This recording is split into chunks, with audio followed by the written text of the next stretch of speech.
everyone.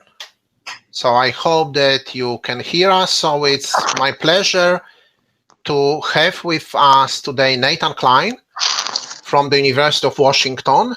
So he will be the speaker on our IGAFIT colloquium, and he will be presenting the recent beautiful results improving the standard problem in combinatorial optimization, which is approximation for metric TSP. So this is a joint work with Anna Karlin and Cheyenne Ovais-Garan, and I will let Nathan to talk. All right. Yeah, thanks for having me. So it's an honor to be speaking here. Yeah, I'm Nathan. I'm going to be talking about a slightly improved approximation algorithm for metric TSP. And yeah, before I start the talk, I want to say please ask questions if you have them. I'd really love to sort of get a sense of what questions people have. And I also want to mention that the talk I'm about to give sort of has some lies in it. And actually, when I heard that there's going to be a discussion session afterwards, I decided I would lie a little more than usual, since I might have the chance to clear up the lies. So this is definitely an oversimplification of what's going on, but I hope it'll at least give you some intuition as to what we're doing. Okay. So in TSP, you're given as input a list of cities and their pairwise symmetric distances, which form a metric. And the goal is to find the minimum cost tour, which visits every city at least once. So if I live in Essen and I want to visit all the marked cities and then return home, then TSP will give me the shortest route, which does so. And in particular, we're looking for any valid tour, so actually any connected Eulerian subgraph will work as a solution, since such a graph exhibits an Eulerian tour. So this would also be a valid solution, even though here it's not optimal. And it turns out that because we have the triangle inequality, looking for a minimum cost Eulerian subgraph is the same as looking for a minimum cost Hamiltonian cycle. So to say it a third way, we want to find a connected graph where all vertices have even degree. And unfortunately, TSP is NP hard, so to solve complex instances in a reasonable amount of time, we have to accept finding approximate solutions. And we say an algorithm has approximation ratio alpha if for every instance the cost of its computed solution divided by the cost of the optimal solution is at most alpha. And the best approximation algorithm for this problem was from 1976 by Christofides and independently by Serdiakov. And has a ratio of 3/2, or in other words, it always produces a tour at most 50% longer than the optimal one. And it does so in polynomial time. And after a long line of work, we know it's NP hard to approximate better than 123 over 122. So we have a long way to go in terms of understanding the approximability of this problem. And since this 3/2 approximation, there's been a lot of really amazing progress on approximating TSP. For example, in special cases such as planar TSP, where we have a PTAS, and graphic TSP, in which the metric is given by an unweighted graph, we have a 1.4 approximation. However, the general case where the metric is arbitrary, or equivalently is on a weighted graph, has remained at 1.5. And so recently we made a tiny dent in this problem with a randomized algorithm and improved upon Christofides' algorithm by some 10 to the negative 36. So yeah, I found this meme last year by Jakub Tarnowski, and you can see we got many, many more 9s than is shown here. So this meme is still very relevant. I'm sad to say we haven't made Boromir happy yet, but we'll keep working. So I'll start with 2 pieces of background and by defining the algorithm. The first piece is pretty standard. It's this linear programming relaxation for the problem. And it asks for essentially a fractional Hamiltonian cycle. So this means that every vertex should have fractional degree 2, and every cut should have fraction at least 2. So for example, this red cut has value 2 since the dotted edges are 1/2, making this a minimum cut of this support graph. This green cut, for example, has value 3, so it's satisfied, but it's not a tight constraint in this LP. And this is known as the subtour elimination LP, or the held carp relaxation. And note that even though I've written an exponential number of constraints, it can be solved in polynomial time via a separation oracle. It's easy to find a minimum cut in a support graph and return it as a violated constraint if it's below 2. And note, as we usually do, that this is a relaxation of the problem. So the optimal integral solution is itself a valid solution to the LP. So the optimal solution to this LP is a lower bound on the cost of opt. And as is often the case, it's convenient to think of XE as sort of the probability an edge E is in the tour. So this LP gives us two benefits. First, we get a lower bound on the cost of opt. And second, we get a sense for which edges we might want to put in the tour. And here's the second piece of background.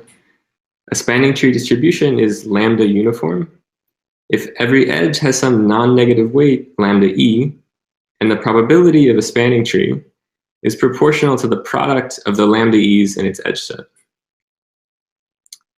For example, the graph on the left with lambdas 1/2, 1, and 1 would yield the following distribution over spanning trees. And it was proved in 2010 by Asadpour et al. That for any point x in the spanning tree polytope, we can find a lambda uniform spanning tree distribution in polynomial time that matches the marginals of x. And they do so using a max entropy convex program.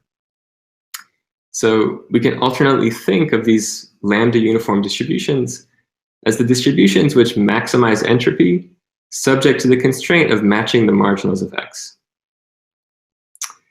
And here's a kind of visual interpretation of what's happening.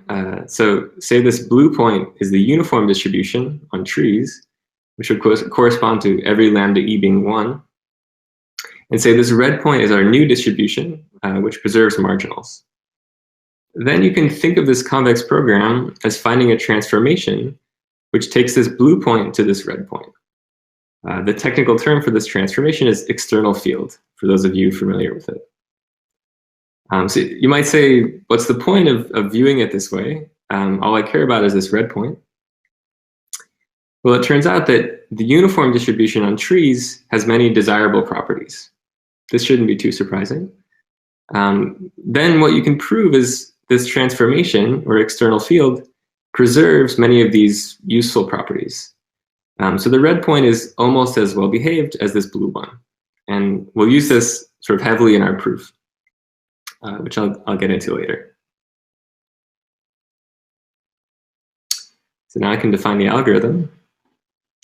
Here we'll study an algorithm which is based on a work by my co-author, Cheyenne, as well as Saberi and Singh. And it's also very similar to Christofides' algorithm, for those of you familiar with it. So first we compute an LP solution X to the held carp relaxation. Then, given this X, we'll find a marginal preserving lambda uniform spanning tree distribution mu on the support graph of X. And there's a small issue here, which is that the LP solution X is in the TSP polytope, not the spanning tree polytope like I had on the last slide. But it turns out that it's easy to convert a point in the TSP polytope to one in the spanning tree polytope, sort of without loss. So this doesn't present a problem. It turns out the way we convert the TSP point to a spanning tree point is a bit different from the previous work, and that's the only reason I say similar to and not identical to, but it's not too important to go into here. Basically, the main takeaway is that mu preserved the marginals of x exactly. And now we sample a spanning tree T from mu. And due to this marginal preserving property, it costs at most opt in expectation. And finally, we add the minimum cost matching M on the odd vertices of the tree. This is as in Christofides' algorithm. So the tree makes our graph connected, and the matching on the odd vertices makes our graph Eulerian. So every vertex has even degree. So this is a valid tour. And our goal is now to use properties of our tree to show that the cost of the matching is less than half of opt and expectation. So since the tree costs at most opt, this would show that this is a randomized 1.5 minus epsilon approximation for TSP. So are there any questions about the background or the algorithm at this point?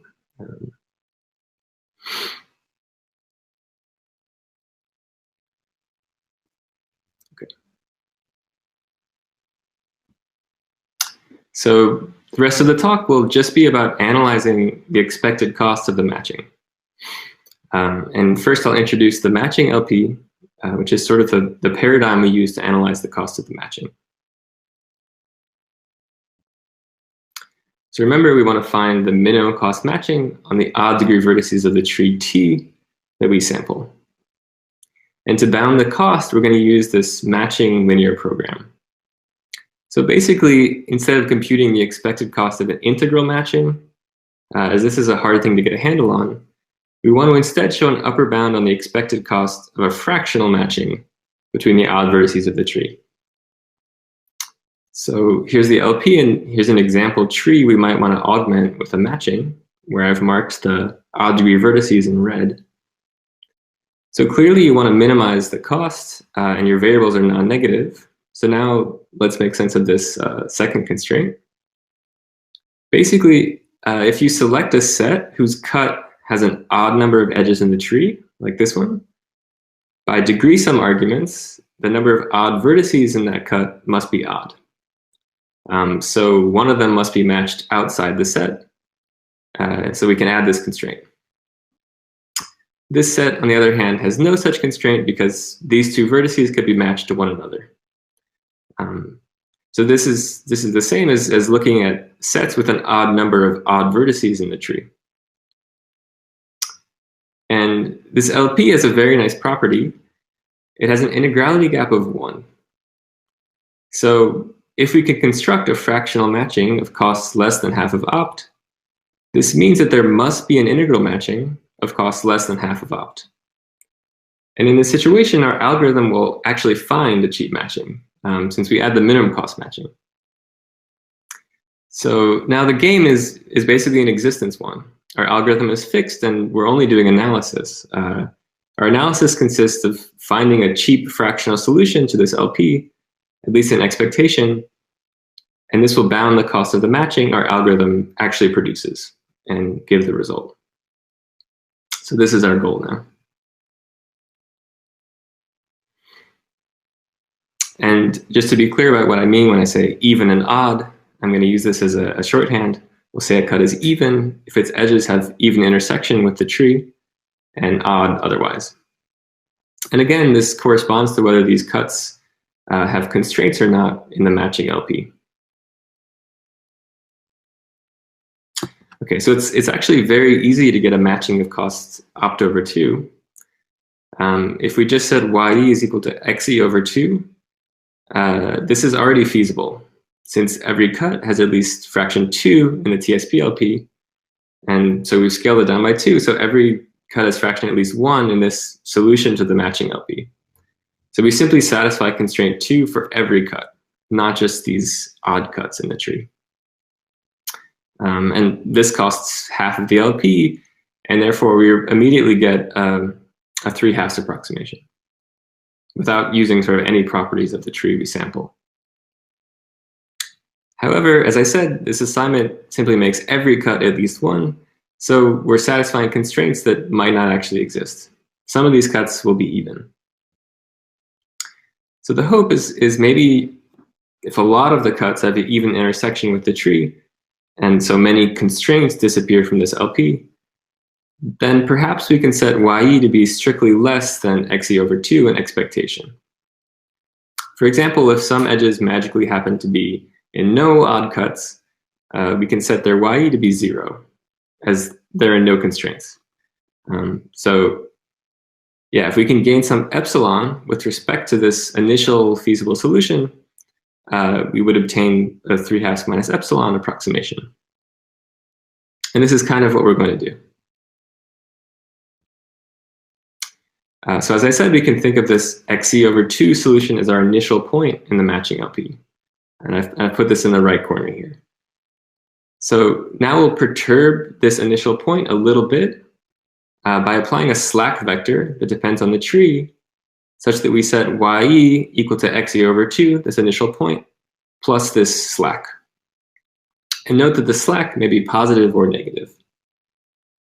So think of us starting at this feasible point and then taking a small step in a direction which, in expectation, makes every slack negative. In other words, sending the expected value of every YE down. And as long as S always keeps Y feasible and this second criteria is true, this implies our goal. So now we just want to construct such a slack vector that's always feasible for this LP. Okay, and in order for us to help maintain feasibility, our third criteria is that our slack vector will be very, let's say, subtle.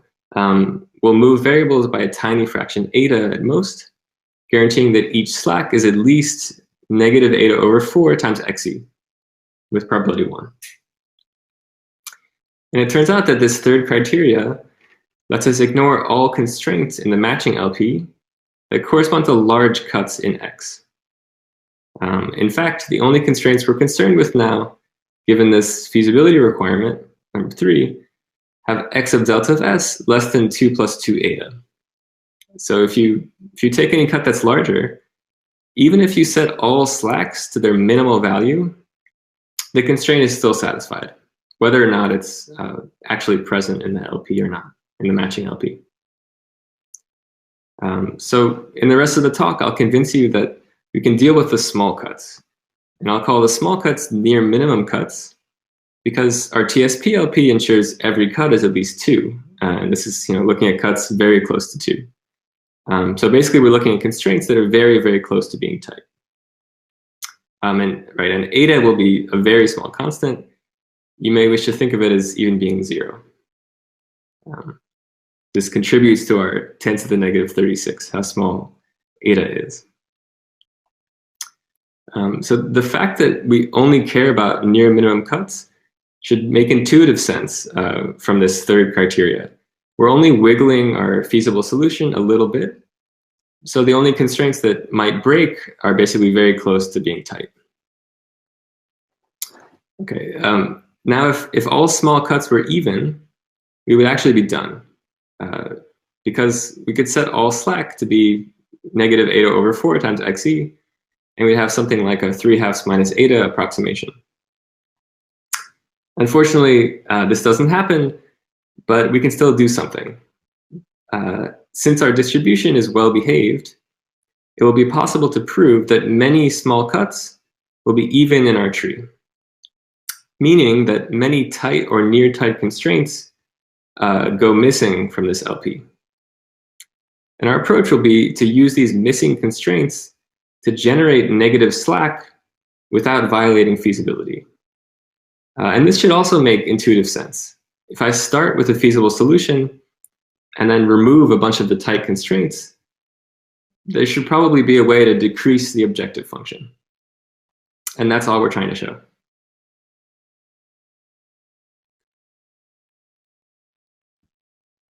So I'll come back to this idea of even near minimum cuts later. But actually what I'll do first is discuss the structure of these near minimum cuts. So to go back to this example I showed, we now care about these red cuts, which are near minimum cuts of the LP. But we don't care about these green cuts that have value much larger than 2 in X. And actually the vertices themselves are minimum cuts as well. So we have to worry about these. And in this picture, the cuts look kind of complicated. And so it's tricky to know how to reduce the cost of the matching LP when, say, a few of them are removed. And I haven't even drawn them all. But the first thing I'll tell you is how to sort of tame the near minimum cut structure to get something we might be able to work with. So the rest of the talk now naturally divides into 2 pieces. First, I'll talk about how to manage the cuts and obtain a laminar hierarchy of near minimum cuts. meaning none of the two cuts cross. And in this section, I won't use any properties of lambda uniform trees. And in that sense, you can think of it as a reduction to TSP instances that have a laminar near minimum cut structure. In other words, the minimum cuts do not cross. So given this hierarchy, in the second part of this talk, we'll exploit properties of lambda uniform trees to construct a slack vector that works on TSP instances with laminar families of near minimum cuts. So I'll first talk about getting this laminar hierarchy. The first step to obtaining a simpler structure is to actually consider a different solution to the Held-Karp linear program. We're going to look at the average of opt and the obtained point x. So this point z is clearly in the TSP polytope, as it's the convex combination of 2 points in the polytope. And it costs at most opt. And note that since we're merely trying to show an existence of a good solution to the matching LP, we don't actually need to know opt. This is just sort of appearing in our analysis. But the reason we do this is that the point z has a nice near minimum cut structure. Actually, every cut less than 3 with z of delta of s less than 3 is an interval of the optimal cycle.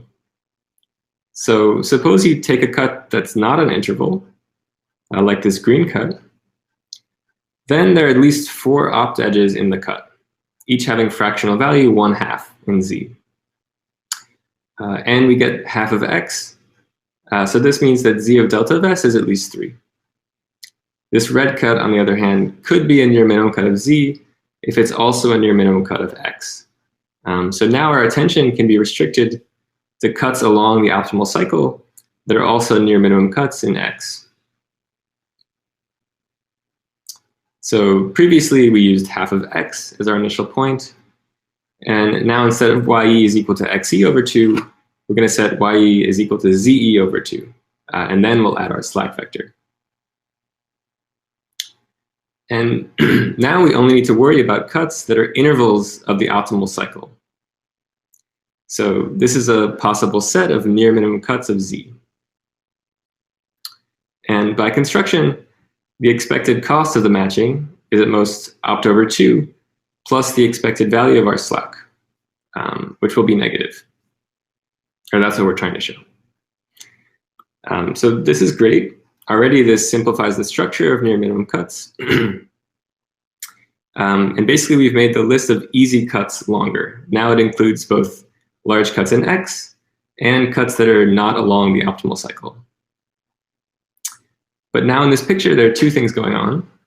There are cuts that are crossed, like these green cuts, and cuts that are nested and form a laminar family, like these red cuts. And if we can now handle the green cuts, then we've reduced our problem to having to deal with a laminar family. So to do this, I'll introduce 2 tools and use them to at least give a bit of intuition on what's going on with these crossing cuts and how to get rid of them. So the first property is as follows. Let S be a set which is a near minimum cut with respect to x, meaning x of delta of s is less than 2 plus 2 eta. Then with high probability, the sampled tree T restricted to S is itself a tree. So formally, the probability that the edges of S intersect T is the size of S minus 1 is at least 1 minus eta. So as in the picture on the right, the claim is that the set inside of S induces a tree with probability very close to 1. And notice I'm talking about X here, not Z, because X is the distribution that we actually sampled the tree from. Okay, so here's the proof. And it's true of any tree distribution which respects the marginals of X, so we're not doing anything fancy here. So since we respect the marginals of X, then the expected intersection of E of S with the tree is half of the degree sum, which is 2 times the number of vertices in the cut, since every vertex has degree 2, minus the edges leaving the cut. And this is at least the size of S minus 1 minus eta, by our assumption on x of delta of s. But since we sample a tree, we can never exceed the size of s minus 1 edges in S. Otherwise, we'd get a cycle. So just using expectation, the probability we get exactly s minus 1 edges is at least 1 minus eta. The second basic tool is a fact about crossing cuts. So if S1 and S2 cross, meaning one is not a subset of the other, and they're not disjoint, and each are 2 plus 2 eta near minimum cuts, then their intersection set difference and union are all very close to near minimum cuts. They're all 2 plus 4 eta near minimum cuts. And again, eta is small, so this is, they're sort of the same. So in particular, the red, purple, and blue sets here are all 2 plus 4 eta near minimum cuts. And now I claim that with high probability, there's exactly one edge from red to purple and exactly one edge from purple to blue. Meaning with high probability, this thing sort of looks like the optimal cycle. So how do we prove this? First, condition on red, purple, blue, S1 and S2 to all be trees. And by the previous slide and the fact that these are near minimum cuts, this occurs with probability at least 1 minus 16 eta, just using a union bound. But now, red and purple each induce a tree, and their union induces a tree, so they must share exactly one edge. This is because they share at least one edge, since S1 is connected, it's a tree. But if they shared 2 or more edges, there would be a cycle, because red is a tree and purple is a tree. And similarly from purple to blue. And okay, so in a sense, this means that, at least to some extent, collections of crossing cuts mirror the optimal cycle. And you might imagine that this is good. So to make a long story short, we can use these ideas to obtain laminar families of near minimum cuts with kind of a small loss. And again, we see this as a kind of reduction, since it's valid for any distribution of spanning trees that respects the marginals of the TSP LP. So we've done this first part, and now we'll move on to constructing a good slack vector on a laminar family of near minimum cuts. Any questions to this point? Okay. All right, so to begin to tackle this, we need to understand our tree distribution a bit better. So first, I want to motivate our understanding with a bad example. So what's the simplest hierarchy we can have? Well, vertices all have degree 2. So in the simplest case, these are the only near minimum cuts.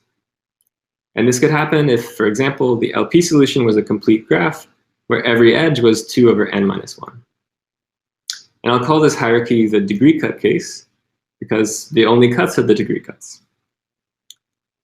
And remember that we want to gain slack from having missing constraints in our matching LP, missing tight constraints, near tight constraints. In other words, we want many of these red cuts to have even intersection with the tree. We want many even vertices. And you might hope that in any distribution of trees which respects the marginals of RLP, that this property would be true, that we should expect to get many even vertices sort of no matter what distribution we get. But actually, this is not the case. A valid marginal preserving distribution of spanning trees, which I've written here, is a convex combination of n stars. But now in every tree we sample, every near minimum cut is odd. Every vertex is odd.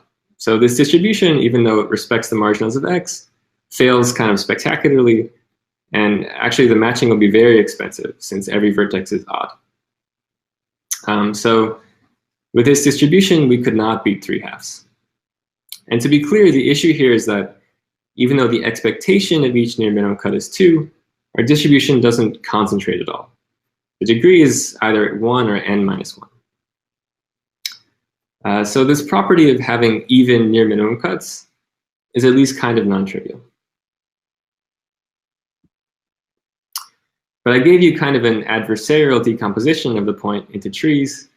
And you might notice that most trees in the real world are pretty good. This left one has a lot of even vertices.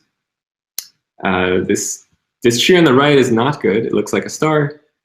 Well, maybe it's a cactus, and that's why. I don't know. But anyway, so it turns out that lambda uniform distribution, lambda uniform trees, or max entropy trees, are much closer to the kind of tree we see on the left. And intuitively, this should make sense. If all we did was apply a transformation to the uniform distribution, our resulting distribution should have quite a lot of diversity. We shouldn't just get n stars. To say this more formally, we first notice that lambda uniform distributions are part of a class of what's called strongly Rayleigh distributions. And basically, the properties we'll inherit from strongly Rayleigh distributions, or SR distributions, correspond to the collection of properties we inherit from the uniform distribution on trees. Okay, so let me define strongly Rayleigh distributions quickly. Consider a distribution mu over subsets S of a set M. So for us, these are going to be trees over the edges of the graph. Let mu of S be the probability that S is sampled. Then the distribution is strongly Rayleigh if its generating polynomial P of mu is real stable. Okay, so what is this? Well, if you assign each element I of the set M a variable zi, then the generating polynomial is this object. You sum over all sets in the support and multiply mu of S times the product of the zi's for each element I in the set S. And we call the polynomial real stable if it has no roots in the upper half of the complex plane. So if this is the first time you're seeing this, this is likely kind of confusing. But to give a concrete example, z1 plus z2 is real stable, but z1 times z2 plus 1 is not. Because if we said z1 equals z2 equals I, then this is a bad root. It's in the upper half of the complex plane. Both zi's have positive imaginary value. So one of the desirable things about SR distributions is their closure properties. For example, projection, meaning we can select any subset of elements and the distribution restricted to that set is still strongly Rayleigh. And conditioning, after conditioning on an element being in or out of the sampled set, the resulting distribution is still strongly Rayleigh. And it also satisfies negative dependence and negative association, and it therefore has useful concentration properties, which is really what the star distribution was lacking. I'll use this notation delta of S sub t to denote the number of edges of the tree in the cut delta of S. And a well-known fact about SR distributions is as follows, which I'll state for spanning trees, but it's true in general. So for any cut S, there exists some number of independent Bernoullis such that the law of the size of the intersection of this cut with the tree is equal to the law of the sum of these Bernoullis. In other words, for any k, the probability the number of edges this cut shares with the tree is k is exactly given by the probability these Bernoullis sum to k. And this gives us a pretty nice constant. In our paper, we use this to do a simple computation, which shows that any cut with expectation close to 2 is even with probability at least 0.43. And I want to pause for a moment on this fact because although the proof of it is quite simple, it's a kind of bound you don't get to see very often, I guess. The existence of these Bernoullis actually lets us talk about the parity of a random variable and get quite a good bound on it. So this is not the same as a standard concentration bound. I'm not just using the probability that the cut is 2. And if we actually only used concentration and just got a bound on the probability that the cut was 2, you'd get something like 1 over e. And this, it turns out, would be an issue for us. So our current proof technique is pretty sensitive to this number and basically relies on it being, at least 0.43 or maybe 0.42.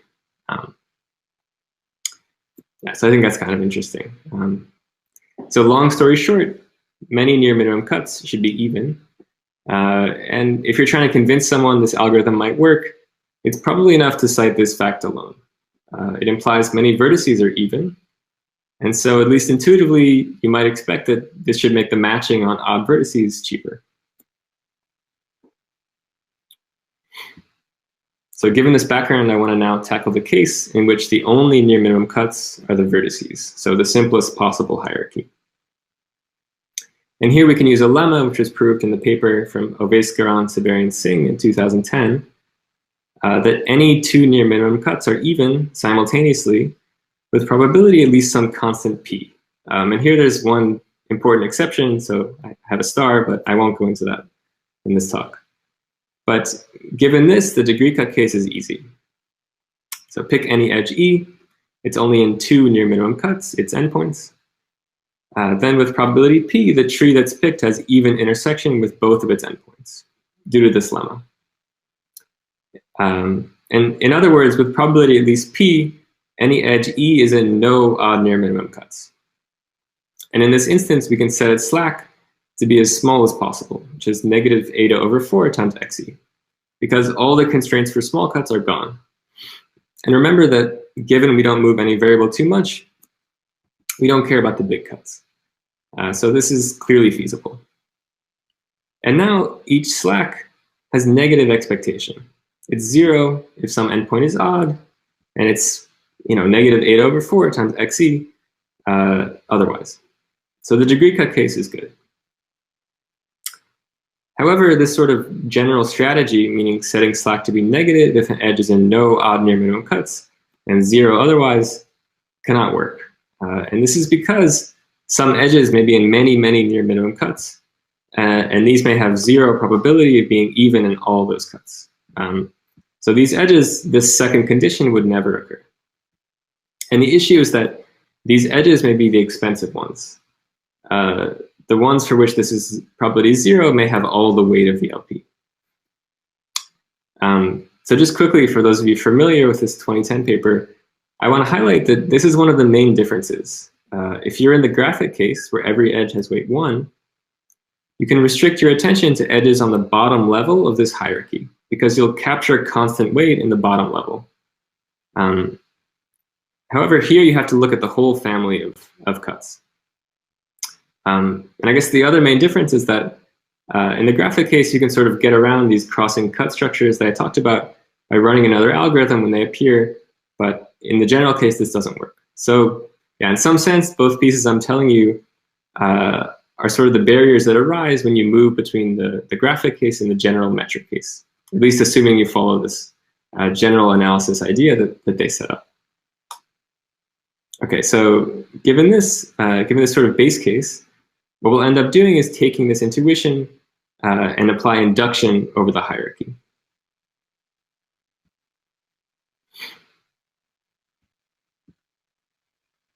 So here's a valid hierarchy we might obtain. We'll say an edge's height is just defined by the level of the hierarchy that contains both of its endpoints. So here the pink edges are higher than the red and the blue edges, and so on. And I'll call this pink cut the top cut of these pink edges. And these green cuts are the top 2 cuts of the pink edges. So it's sort of the cut containing the left endpoint and the cut containing the right endpoint that are children of this pink cut.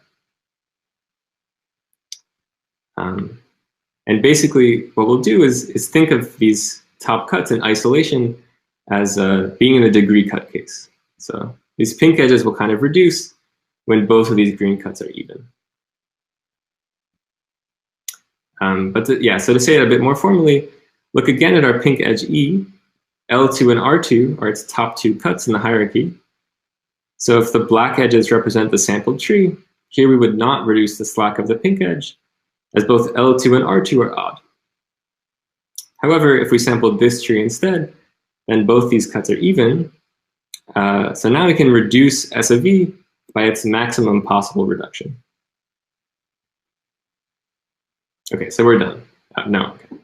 I'm kidding. So however, yeah, we only conditioned on L2 and R2 being even. We only looked sort of very locally around us. We didn't look any deeper than just the top two cuts containing E. And we don't know whether L1 and R1 are even or not. And if they're odd, these constraints are actually violated in the matching LP, since they were tight or nearly tight to begin with, and we decrease the value of an involved variable. So we'll actually increase the value of other edges to make up for this decrease. And in this case, R1 is odd, so we must increase some Fi to make up for E's reduction. L1 is even, so there's no constraint, and so no increase is needed. And what we'll end up doing is performing a matching such that when E is decreased and a cut lower in the hierarchy, so not one of its top two cuts, is odd, then an edge group of similar fractional value will increase to fix the cut. So here, say F3 is matched to E, and they have the same or similar fractional value. Then whenever E decreases its slack and R1 is odd, F3 will increase its slack by the same amount. And note that the matching is 1-to-1. We also guarantee that F3 is not matched to more than fraction x of F3. And something important to keep in mind is that if an edge is reduced, it definitely does not have to increase its slack for any edge going higher. This is because it only has to potentially increase slack for its top two cuts. This is the only thing you would match an edge to. But the decrease event for an edge implies both of its top two cuts are even. So you would not have to increase. So the increase and the decrease events are disjoint, and it only remains to show that the expected decrease of an edge is greater than its expected increase. So to do this, I'm going to zoom out and look at a broader picture. Say E is an edge in many, many levels. It turns out that this is sort of the hard case. So here, let F and G be some edges that are matched to E. And it'll have matches on every cut below its top two. And now we want to say that each edge has negative slack in expectation. So let's look at F. Say P of F is the probability that F is even in its top two cuts, and P of E is the probability that E is even in its top two cuts. Then F increases by some amount with probability P of F, and increases by a similar amount with probability P of E when S is odd and E is reduced. And here epsilon is something proportional to XF and eta. But what's important is that due to our matching, it's about the same for both the increase and the decrease quantities. So now basically if P of E is much bigger than P of F, we're in trouble. So what might we do? It's nothing too deep. Basically, a standard trick here is to standardize the decrease process across all edges. So first we prove a lower bound of P on each event we would like to occur. And then we decrease each edge on a subset of its event with measure exactly P. So we just make all of these P of E's basically exactly the same. And you can imagine doing this by randomly subsampling any event, P of E, to obtain one of measure exactly P. And now finally, to get some gain, we just need to prove that the probability an edge has to increase, conditioned on its match being decreased, is bounded below 1. To do this, we basically want to prove that any 3 cuts are even simultaneously with constant probability. And this is actually enough to prove that this conditional probability is strictly below 1.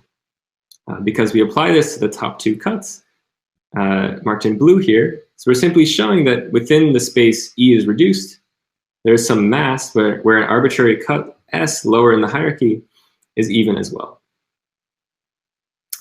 So how might we do this? To prove that 3 cuts are even with constant probability, we showed the following lemma. Basically, we prove that for k disjoint sets, each with expectation close to 1, there's a constant probability as a function of k that each set has intersection 1 with the tree. So in this example, there's a constant probability that each color has exactly 1 edge in the tree.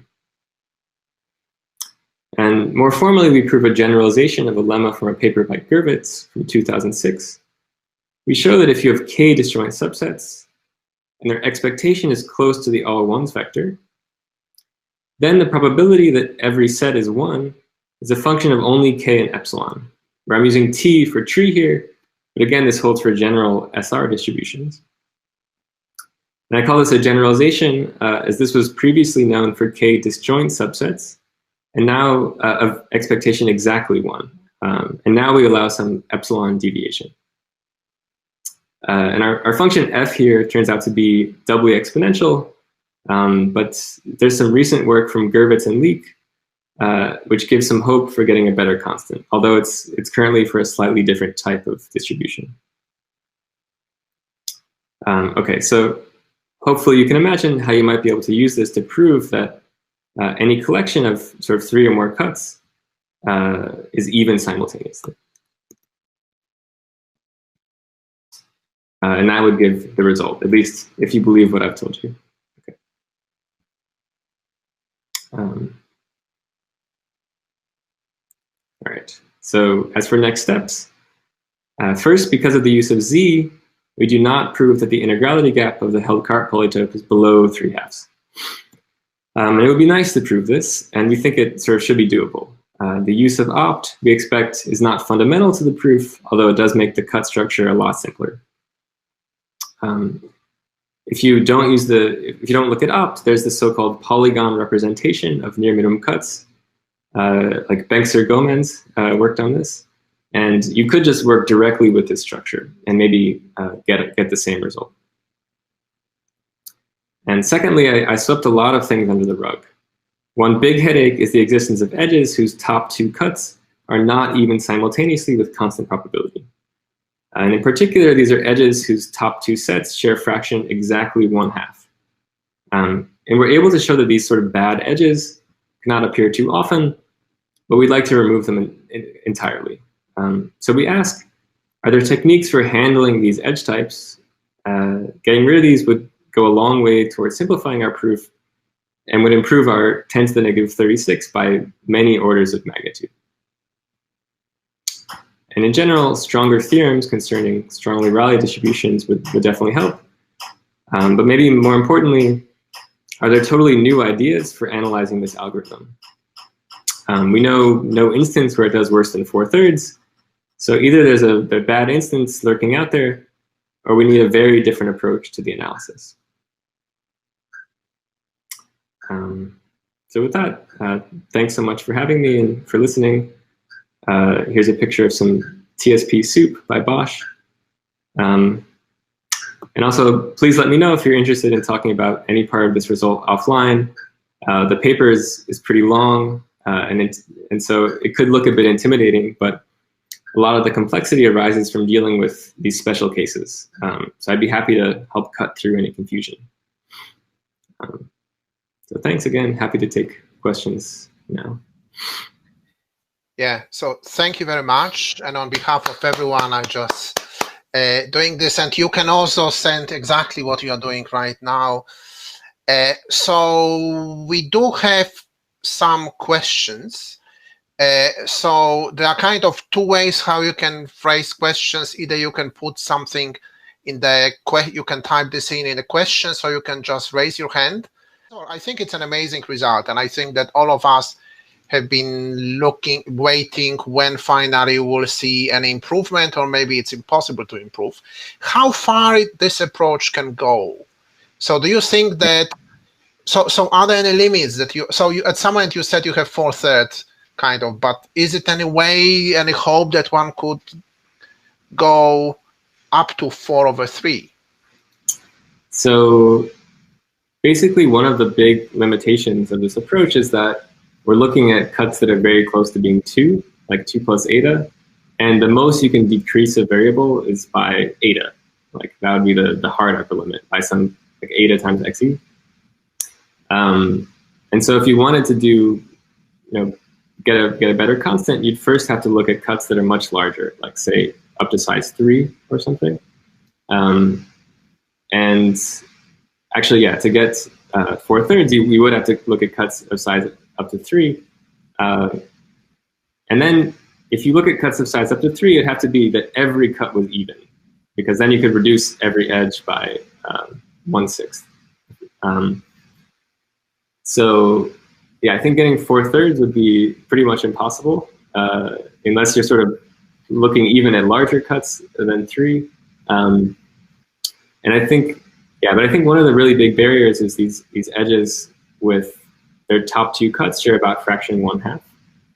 Because basically what we're doing is sort of dancing around them. We're saying, oh, okay, if you're bounded a little bit away from 1/2, we'll get some probability that, you know, your top 2 cuts are even simultaneously. And then if you're 1/2, we'll do something kind of weird. So these probabilities get very, very small, and that's one of the issues. So I think if you could fix that, and then also look at larger cuts, you might be able to get some reasonable constant, like maybe 1.48 if you're really lucky. But I have a really hard time seeing how you would get, you know, 1.4 or less using this approach. So I think, you know, maybe the right thing to do is to say, let's look at this approach, let's try to push it a little bit more, but are there some, you know, creative new ideas about how to analyze it? Okay, good. So you are saying that, so the result is right now essentially saying that one can do better than 1.5. Yeah. But to really go much, to try to reach 4/3, is it still 4/3 conjecture lower bound? Or the limit? Yes. So I think this algorithm, we don't know anything even worse than like 5/4 or something close to that. So I'm not sure. But okay. Any more questions? If you have any questions, please raise your hand and I will let you talk. I can always ask more questions, but so you're saying that you have 5/4. So this kind of doesn't. So this carp-held conjecture, it's kind of completely irrelevant in this context here. I'm not sure. So I think definitely the integrality gap is very relevant. So I should probably just do 4/3. But if you actually compare to opt, it seems maybe there are no bad examples. But maybe we just haven't been very creative in looking at bad examples. So yeah. Does it have any implications for directed, for asymmetric TSP? No. Yeah. This doesn't show anything. Okay. Yeah. Okay. Good. Any more questions? Yeah. Sorry. Go on. Yeah, there's sort of a related algorithm which is using these maximum entropy distributions that like Cheyenne and others have done, and there is a conjecture that it gets a constant factor, and so that's another big question: is does the sort of asymmetric version of this algorithm get a constant factor? So we know there is a way to do it with other algorithms, thanks to recent amazing work. But does this algorithm work? Is a great question as well. Okay, good. I think that it's time to finish. So let me just remind you what is the program for now. So now we're done with the talk. We're moving to the meeting networking space. I hope that many of you will stay with us for the free discussion sessions. The deal is that in a second I will end this session. We'll be moving to the tables, and feel free to choose any table you wish to join. And the speaker will be there too. You will be able to ask Nathan more questions, and hopefully a good number of you will be staying for this discussion. So once again, thank you very much, Nathan, for a beautiful result and very nice presentation. Thank you.